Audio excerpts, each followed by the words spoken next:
on a défini la fonction f de t par f de t égale exponentielle 1 sur t pour t strictement négatif ou 0 pour t positif ou nul. Alors, on voit facilement que la fonction est de classe C infini sur moins l'infini 0 ouvert en 0 et 0 plus l'infini ouvert en 0. Et dans cet exercice, on va montrer qu'en fait, la fonction f est de classe C infini sur R tout entier. Alors, on voit facilement qu'elle est déjà continue en 0, puisqu'elle vaut 0 pour les t positifs ou nuls, et pour t strictement négatif, lorsque t tend vers 0 par valeur strictement inférieure, 1 sur t tend vers moins l'infini, et donc exponentielle 1 sur t tend vers 0. Donc f de t a une limite à gauche et à droite en 0, ces deux limites valent 0, donc la fonction est continue en 0. Dans la première question, on va montrer que f non seulement est continue, mais est même dérivable sur R. Alors, sur moins l'infini 0, elle est dérivable d'après les règles usuelles de composition des fonctions dérivables, et on peut même calculer f' de t, donc c'est la dérivée d'exponentielle 1 sur t. Donc, rappelons la formule pour dériver une fonction de la forme exponentielle u. La dérivée, c'est u' exponentielle u. Donc ici, le u, c'est 1 sur t. F' de t, ça vaut donc la dérivée de 1 sur t, c'est-à-dire moins 1 sur t carré, exponentielle 1 sur t. Pour t strictement positif, la fonction est la fonction constante nulle, donc elle est aussi dérivable, et on a f' de t égale 0. Et il reste à étudier le cas où t égale 0. Alors, quand on étudie la dérivabilité en 0, comme la fonction n'a pas la même expression à gauche et à droite de 0, on doit revenir à la définition, c'est-à-dire regarder le taux d'accroissement de la fonction.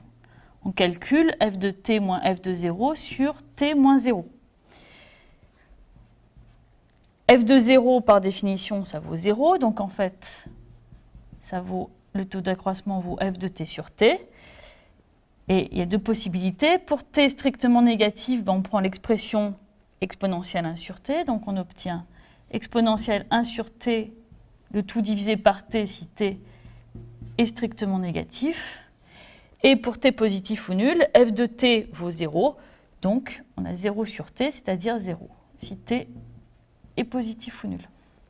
Alors on sait que par définition, la fonction f est dérivable en 0 si et seulement si son taux d'accroissement a une limite finie quand t tend vers 0.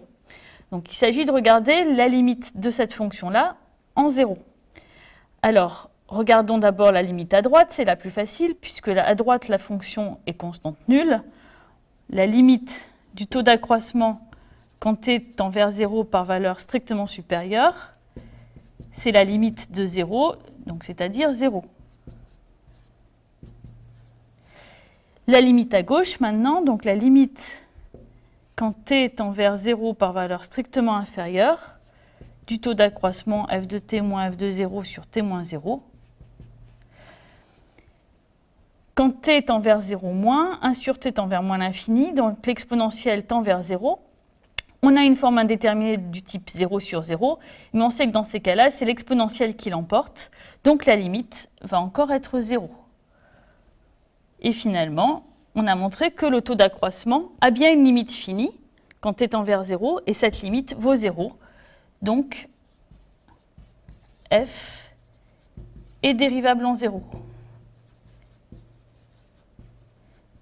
Et on a même calculé f' de 0 qui vaut exactement la limite du taux d'accroissement, c'est-à-dire 0.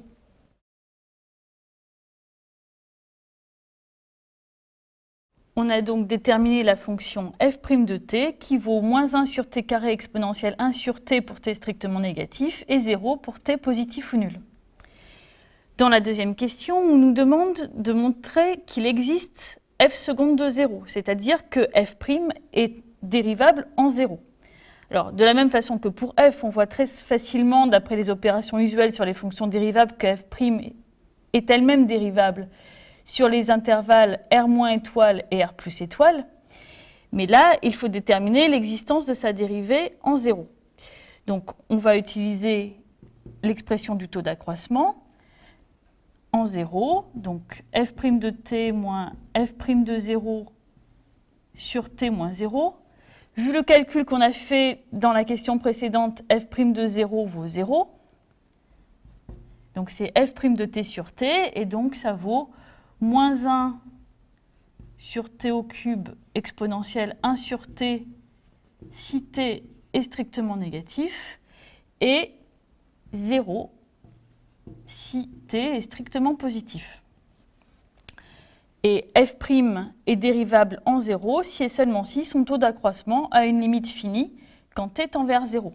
Donc regardons la limite du taux d'accroissement. La limite par la droite vaut 0. Et pour la limite par la gauche, donc la limite quand t tend vers 0 moins, de f' de t moins f' de 0 sur t moins 0. Donc c'est la limite de moins 1 sur t au cube exponentielle 1 sur t. Quand t tend vers 0 moins 1 sur t tend vers moins l'infini, l'exponentielle tend vers 0 et l'emporte sur la puissance de t. Donc la limite à gauche, c'est 0. C'est aussi égal à la limite à droite du taux d'accroissement. La limite à gauche et la limite à droite sont égales. Ça signifie que f' est dérivable en 0.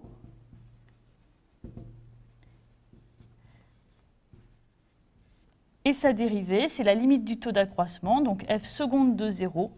On vient de montrer que c'était égal à 0. Alors, on a simplement déterminé f seconde au point 0. Mais on peut aussi calculer f seconde de t pour t strictement négatif.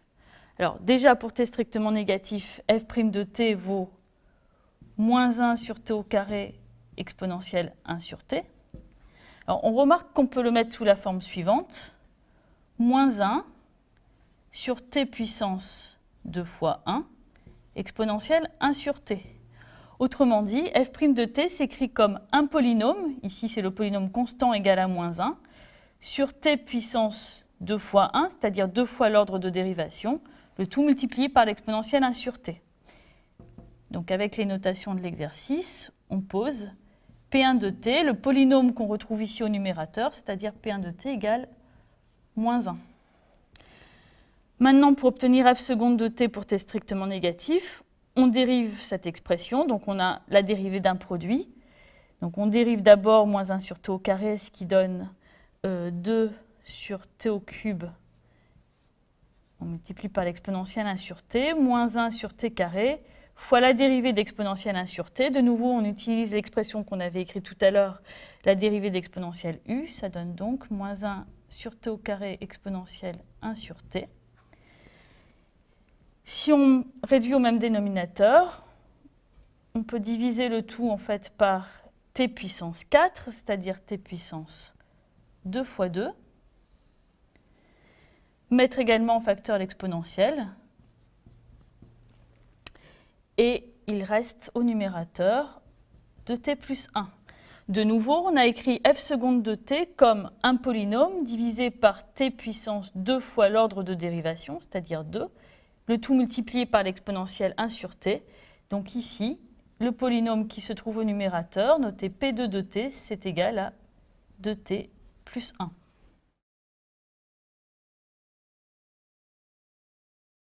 On vient de vérifier que pour tout t strictement négatif, f' de t s'écrit sous la forme un polynôme en t sur t puissance 2 fois 1 fois une exponentielle 1 sur t, et f seconde de t est aussi de la même forme, c'est-à-dire un polynôme sur t puissance 2 fois 2 fois exponentielle 1 sur t.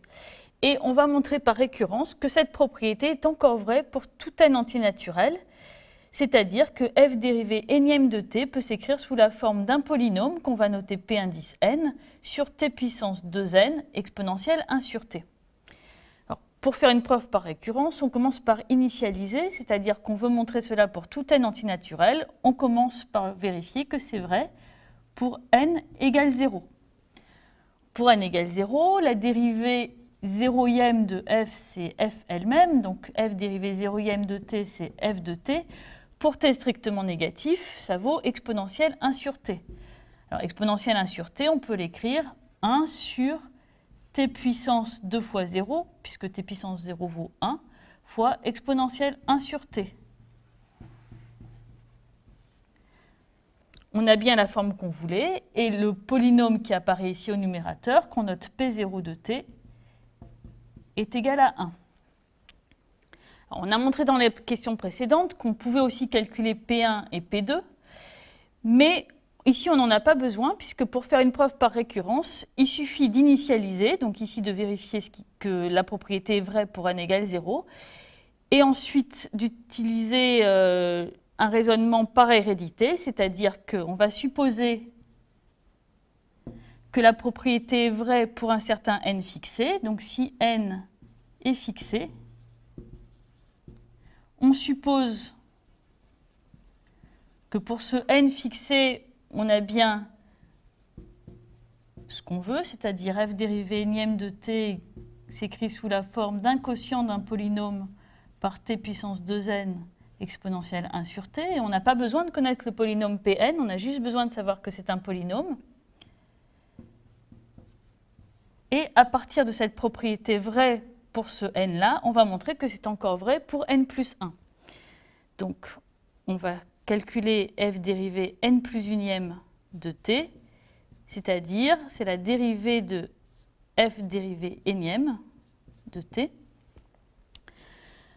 Donc on a un quotient et un produit à dériver.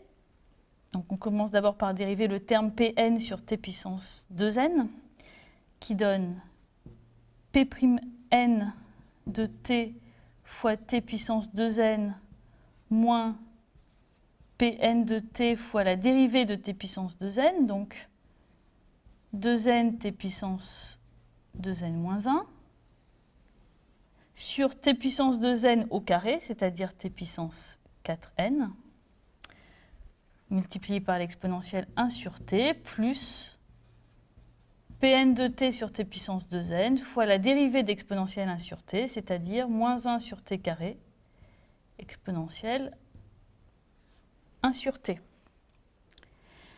Si on réduit au même dénominateur, on s'aperçoit qu'on obtient l'expression t carré fois P'n de t, moins 2nt plus 1 Pn de t, sur t puissance 2n plus 2, c'est-à-dire 2 fois n plus 1, multiplié par l'exponentielle 1 sur t. Donc c'est bien la forme qu'on voulait. Il reste à vérifier que la quantité qui est au numérateur ici est bien un polynôme. Donc on va appeler ça Pn plus 1 de t. Puisque Pn est un polynôme, sa dérivée est aussi un polynôme. Et quand on multiplie par t carré ou par 2nt plus 1, ça reste un polynôme. Donc on a bien montré que si f dérivée énième a la forme qu'on souhaite, f dérivée n plus unième a aussi la forme qu'on souhaite. Et on a même l'expression de Pn plus 1 en fonction de Pn.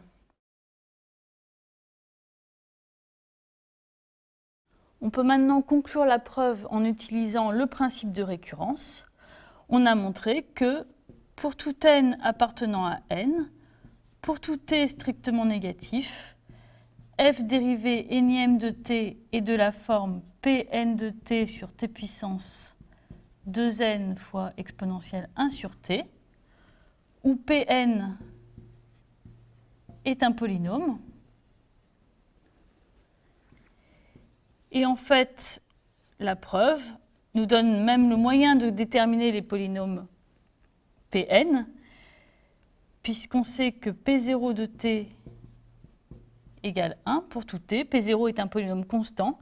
Et ensuite, on a la relation de récurrence suivante. Pn plus 1 de t égale t carré P'n de t moins 2nt plus 1 Pn de t.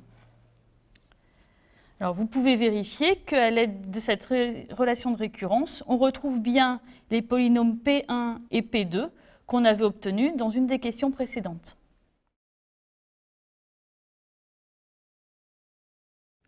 On va enfin montrer que f est de classe C infini sur R tout entier.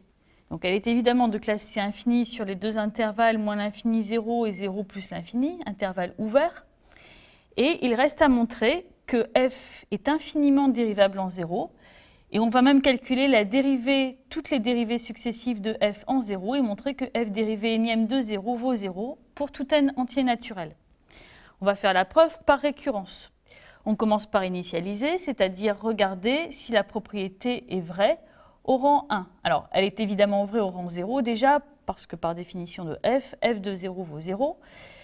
Et on a déjà calculé f' de 0 dans une des premières questions. Et f' de 0 vaut 0, donc la propriété est vraie au rang 1. On va donc supposer que f est n fois dérivable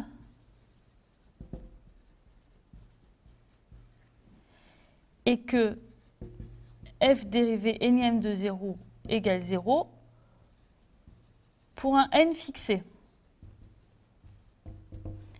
Et on va montrer qu'à ce moment-là, f est n plus une fois dérivable et que sa dérivée n plus unième vaut 0 en 0. On va donc utiliser la définition de la dérivation, donc avec le taux d'accroissement. Regardez le taux d'accroissement de f dérivée énième en 0. On étudie donc f dérivée énième de t moins f dérivée énième de 0 divisé par t moins 0. Par hypothèse de récurrence, f dérivée énième de 0 vaut 0. Donc le taux d'accroissement, c'est f dérivée énième de t sur t. F dérivée énième de t pour t strictement négatif, on a montré dans la question précédente que c'est de la forme Pn de t sur t puissance 2n exponentielle 1 sur t. Donc ça, c'est f dérivée énième de t. Ici, on divise de nouveau par t. C'est valable si t est strictement négatif. Alors, on n'a pas encore calculé f dérivée énième de t pour t strictement positif, mais comme sur l'intervalle 0 plus l'infini ouvert, f est constante égale à 0, toutes ces dérivées sont aussi constantes égales à 0.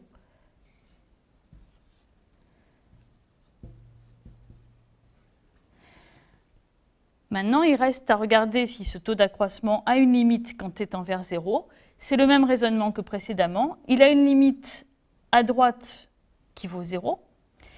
Maintenant, pour la limite à gauche, donc quand t tend vers 0 par valeur strictement inférieure, 1 sur t tend vers moins l'infini et donc exponentielle 1 sur t tend vers 0. Ici, on a une expression, on a en fait une fraction rationnelle en t. Et on sait que c'est l'exponentielle qui va l'emporter sur la fraction rationnelle. Donc le taux d'accroissement tend vers 0 quand t tend vers 0. Donc cela montre que f dérivée énième est dérivable en 0. C'est-à-dire que f est n plus une fois dérivable en 0, mais comme on a déjà montré qu'elle était n plus une fois dérivable partout ailleurs, on a finalement montré qu'elle est n plus une fois dérivable sur R. Et la dérivée n plus unième de f en 0 vaut la limite du taux d'accroissement qu'on a trouvé précédemment, c'est-à-dire 0. Alors, on peut maintenant conclure d'après le principe de récurrence. On a bien montré que pour tout n, f est n fois dérivable et sa dérivée énième en 0 vaut 0. Autrement dit, f est infiniment dérivable en 0. Donc finalement, puisqu'elle est de classe C infini sur moins l'infini 0, sur 0 plus l'infini et en 0, f est de classe C infini sur R tout entier.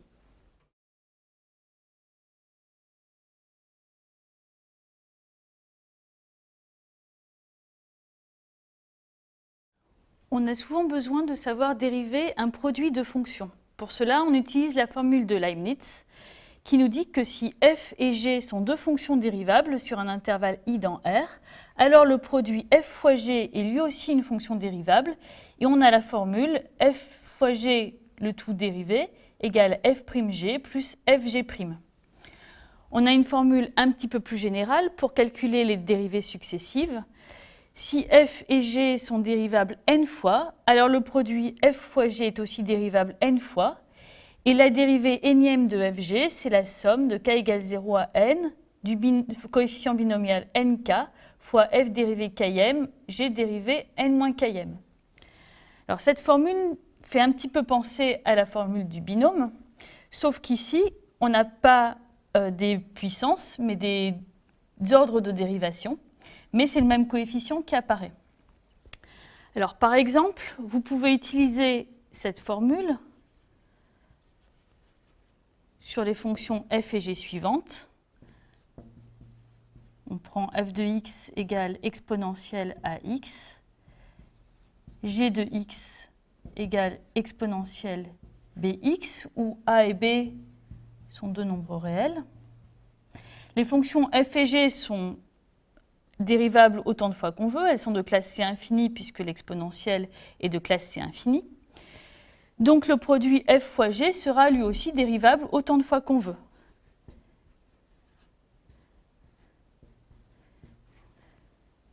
Donc l'exercice consiste à calculer les dérivées énièmes du produit f fois g. Alors pour cela, vous pouvez utiliser deux méthodes. La première est d'appliquer la formule de Leibniz. Donc pour cela, il va falloir calculer les dérivées successives de f et g, c'est-à-dire connaître les dérivées de la fonction exponentielle. Et vous pouvez utiliser une deuxième méthode en remarquant que f fois g de x, c'est en fait exponentielle ax fois exponentielle bx, mais on sait qu'un produit d'exponentielle, c'est l'exponentielle de la somme, donc c'est égal à exponentielle a plus bx, ce qui permet de nouveau de calculer les dérivées énièmes de cette fonction. Alors bien sûr, on est censé trouver le même résultat dans les deux cas.